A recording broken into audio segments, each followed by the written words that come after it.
श्री स्वामी समर्थ. जय जय स्वामी समर्थ. तुम्हा सर्वांचं पुन्हा एकदा अगदी मनापासून आपल्या या नवीन व्हिडिओमध्ये मी स्वागत करते. आता श्रावण सुरू झाला आहे आणि आज आहे श्रावणी शुक्रवार. श्रावणातला शुक्रवारी आपण सर्वजण जिवतीची पूजा ही तर करतच आहोत. यावर्षी श्रावण शुक्रवार हे 4 आलेले आहेत आणि या 4ही शुक्रवारी आपल्याला जिवती मातेची पूजा ही करायची आहे. आपल्या मुलांच्या कल्याणासाठी, त्यांच्या दीर्घायुष्यासाठी आपल्याला जिवतीची पूजा ही कशी करायची आहे याची माहिती मी तुम्हाला कालच्या व्हिडिओमध्ये दिलेलीच आहे. त्याचबरोबर या श्रावण महिन्यामध्ये आपल्याला लक्ष्मी प्राप्तीसाठी, अखंड लक्ष्मी प्राप्तीसाठी, लक्ष्मी मातेची कृपा आपल्यावर सदैव राहण्यासाठी काही महत्त्वाच्या सेवा या सुद्धा करायच्या आहेत. श्रावण महिना हा सणांचा राजा मानला जातो आणि त्याचप्रमाणे श्रावण महिन्यातला प्रत्येक दिवस हा प्रत्येक देवतेला समर्पित आहे. श्रावणातल्या प्रत्येक वारी आपण त्या वारानुसार कोणत्या ना कोणत्या देवतेची पूजा उपासनाही करतच असतो. त्याचप्रमाणे श्रावणी शुक्रवार हा माता लक्ष्मीच्या सेवेसाठी महत्त्वाचा मानला गेला आहे. माता लक्ष्मीची आपल्यावर सदैव कृपा राहावी याकरता या श्रावणातल्या प्रत्येक शुक्रवारी आपल्याला लक्ष्मी प्राप्तीसाठी काही महत्त्वाच्या सेवा या करायच्या आहेत. या संपूर्ण श्रावणामध्ये जी काही सेवा आपण करत असतो, जी काही स्तोत्र मंत्र आपण पठण करत असतो किंवा पारायण करत असतो, त्या सर्वांचा पुण्यसंचय हा आपल्या गाठीशी बांधला जातो. संपूर्ण श्रावणामध्ये तुम्ही जी काही सेवा करतात त्या सेवेचे पुण्य हे तुम्हाला प्राप्त होत राहते. या श्रावण महिन्यामध्ये केलेल्या सेवेचे पुण्य हे आपल्याला पुढचा श्रावण महिना, पुढच्या वर्षीचा जो काही श्रावण महिना येईल तोपर्यंत ते आपल्या सोबत कायम असते. त्याचे फळ हे आपल्याला मिळत राहते. त्यामुळे आपल्याकडनं जितकी शक्य होईल तितकी जास्तीत जास्त सेवा ही या श्रावण महिन्यामध्ये करायची आहे. तर आजच्या या व्हिडिओमध्ये मी तुम्हाला हीच संपूर्ण माहिती देणार आहे की श्रावण महिन्यामध्ये आपण अखंड लक्ष्मी प्राप्तीसाठी माता लक्ष्मीचा आपल्या घरामध्ये सदैव वास राहावा याकरता कोणत्या प्रभावी सेवा करायच्या आहे याबद्दलच मी तुम्हाला संपूर्ण माहिती आपल्या आजच्या या व्हिडिओमध्ये देणार आहे. त्यामुळे हा व्हिडिओ तुम्ही कुठेही स्किप न करता शेवटपर्यंत नक्की बघा.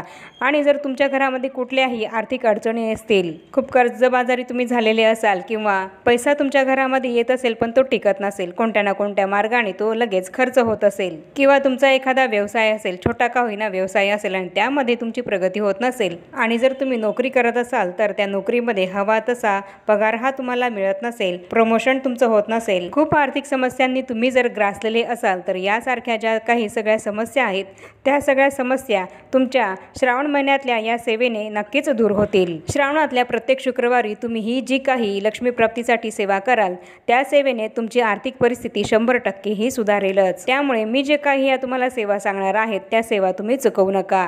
त्या सेवा या संपूर्ण श्रावणामध्ये शुक्रवारी नक्की करा. आणि या सेवेने जर तुम्हाला खूप चांगला अनुभव आला तर या सेवा तुम्ही पुढे श्रावण महिना संपल्यानंतरही दर शुक्रवारी या सेवा तुम्ही पुढे तशाच कंटिन्यू करू शकतात, तशाच सुरू ठेवू शकतात. या सेवेने तुम्हाला खूप चांगला अनुभव हा आल्याशिवाय राहणार नाही. चला तर मग आता आपण जाणून घेऊया की कोणत्या सेवा या आपल्याला या श्रावणातल्या शुक्रवारी करायच्या आहेत. श्रावणातल्या शुक्रवारपासून वैभव लक्ष्मी व्रताला सुद्धा सुरुवात ही केली जात असते. तुम्ही सुद्धा जर हे व्रत करत असाल तर ते तुम्ही नक्की करा. आणि सर्वात महत्त्वाचं म्हणजे श्रावणातल्या या शुक्रवारी आपल्याला महालक्ष्मी मातेची विधिवत पूजा करायची आहे आणि संध्याकाळी दिवे लागण्याच्या वेळेस देवघरासमोर दिवा लावायचा आहे. माता लक्ष्मीची तुमच्या देवघरामध्ये जी काही फोटो किंवा मूर्ती असेल त्यासमोर तुम्हाला शुद्ध गाईच्या तुपाचा दिवा लावायचा आहे आणि हात जोडून महालक्ष्मी अष्टकमचे 16 पाठ हे जरूर करायचे आहेत. महालक्ष्मी अष्टकमचे हे पाठ तुम्हाला 16 पाठ करायला जर जमत असेल तर ते तुम्ही 16 वेळा जरूर पठण करा.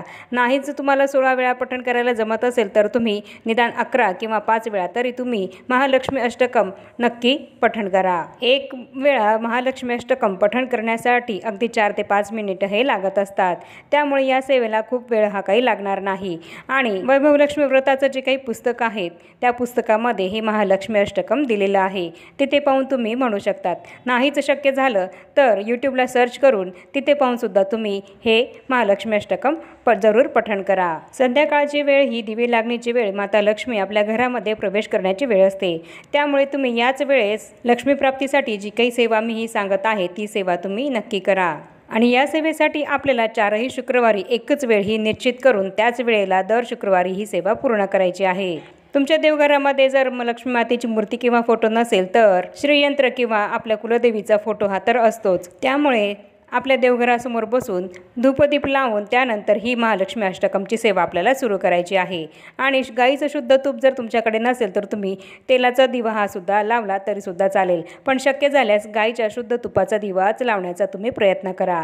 हे महालक्ष्मी अष्टकम म्हणजे काय आहे तर या महालक्ष्मी अष्टकममध्ये माता महालक्ष्मीची स्तुतीही केलेली आहे आणि ही स्तुती जर आपण या श्रावण महिन्यातल्या दर शुक्रवारी केली तर देवी लक्ष्मी माता ही आपल्यावर प्रसन्न होत असते। स्तुती केलेली कोणाला नाही आवडत तर ती सगळ्यांनाच आवडते आणि त्याचप्रमाणे जर आपण या शुक्रवारी श्रावणातल्या शुक्रवारी माता लक्ष्मीची जर स्तुती केली तर ती आपल्यावर नक्कीच प्रसन्न होते। त्यामुळे श्रावणातल्या दर शुक्रवारी तुम्ही हे महालक्ष्मी अष्टकम 16 वेळा नक्की पठण करा। त्याचप्रमाणे दुसरी महत्त्वाची सेवा आहे ती म्हणजेच आपल्या देवघरामध्ये माता लक्ष्मीचा जो काही फोटो किंवा मूर्ती असेल तर किंवा जर तुमच्याकडे कुलदेवीचा फोटो मूर्ती टाक असेल किंवा श्रीयंत्र असेल तर त्यावर आपल्याला कुंकुमार्चन हे करायचं आहे। हे कुंकुमार्चन जर तुम्ही तुमच्याकडे असलेल्या श्रीयंत्रावर केलं तर अतिशय उत्तम, किंवा जर तुमच्याकडे श्रीयंत्र नसेल तर कुलदेवीचा फोटो मूर्ती किंवा टाक असेल त्यावर सुद्धा तुम्ही ही कुंकुमार्चनची सेवा करू शकता। कर्जबाजारीपणा किंवा आर्थिक परिस्थिती सुधारण्यासाठी हा अत्यंत प्रभावी आणि रामबाण असा उपाय आहे। श्रीयंत्रावर श्रीसूक्ताचं 16 वेळा पठण करत कुंकुमार्चन करणं हा अत्यंत प्रभावी असा उपाय आहे आपली आर्थिक परिस्थिती सुधारण्यासाठी। कुंकुमार्चन करताना 16 वेळेस आपल्याला श्रीसूक्ताचं पठण करायचं आहे आणि फलश्रुती ही फक्त 16व्या वेळेसच पठण करायची आहे। अखंड लक्ष्मी प्राप्तीसाठी ही अत्यंत प्रभावी अशी सेवा आहे। ही सेवा तुम्ही या श्रावण महिन्यातल्या दर शुक्रवारी नक्की करून बघा आणि हे कुंकुमार्चन करताना आपल्याला ते खालून वर या पद्धतीने करत जायचं आहे। आणि हे जे कुंकुमार्चन आपण केलेलं आहे, कुंकुमार्चन केलेलं जे कुंकू आहे ते आपल्याला नंतर साठवून ठेवायचं आहे। कुंकुमार्चन केल्यानंतर रात्रभर आपल्याला ते कुंकुमार्चन तसंच त्या श्रीयंत्रावर किंवा कुलदेवीच्या फोटोवर किंवा टाकावर तसंच राहू द्यायचं आहे आणि दुसऱ्या दिवशी ते आपल्याला काढून एका डबीमध्ये भरून ठेवायचं आहे आणि ते रोज कुंकुमार्चन केलेलं कुंकू आपण आपल्या कपाळाला लावायचं आहे। फक्त आपल्या घरातल्या व्यक्तींनीच ते लावायचं आहे। एकदा कुंकुमार्चनसाठी तुम्ही जे कुंकू वापरणार आहात तेच तुम्ही पुढच्या शुक्रवारी सुद्धा वापरलं तरी सुद्धा चालेल। बाहेरच्या कुठल्याही स्त्रीला हे कुंकुमार्चन केलेलं कुंकू तुम्ही लावायला देऊ नका, फक्त तुमच्या घरातल्या व्यक्तींनीच ते लावायचं आहे। त्याचप्रमाणे तुमच्या मुलीचं जर लग्न झालं असेल तर तिला सुद्धा हे कुंकू तुम्ही चुकूनही लावायला देऊ नका, ते फक्त तुम्ही तुमच्या घरातल्या व्यक्तींनीच लावायचं आहे। कोणत्याही महत्त्वाच्या कामाला जाताना तुम्ही हे कुंकू लावून गेलात तर त्या कामामध्ये तुम्हाला यश हे हमखास मिळतंच, कारण या कुंकूमध्ये त्या स्तोत्राची, मंत्राची, त्याचप्रमाणे श्रीयंत्राची किंवा कुलदेवीची ताकद ही शक्ती ही उतरलेली असते। त्यामुळे हे कुंकू अतिशय प्रभावी असे होत असते। त्यामुळे हे कुंकू आपण नेहमी साठवून ठेवायचे आहे आणि दरवेळेस हे कुंकू बाहेर जाताना कोणत्याही महत्त्वाच्या कामाला जाताना ते लावून जायचं आहे। त्याचप्रमाणे पुढची महत्त्वाची सेवा आहे ती म्हणजेच माता लक्ष्मीला लवंग ही अत्यंत प्रिय आहे।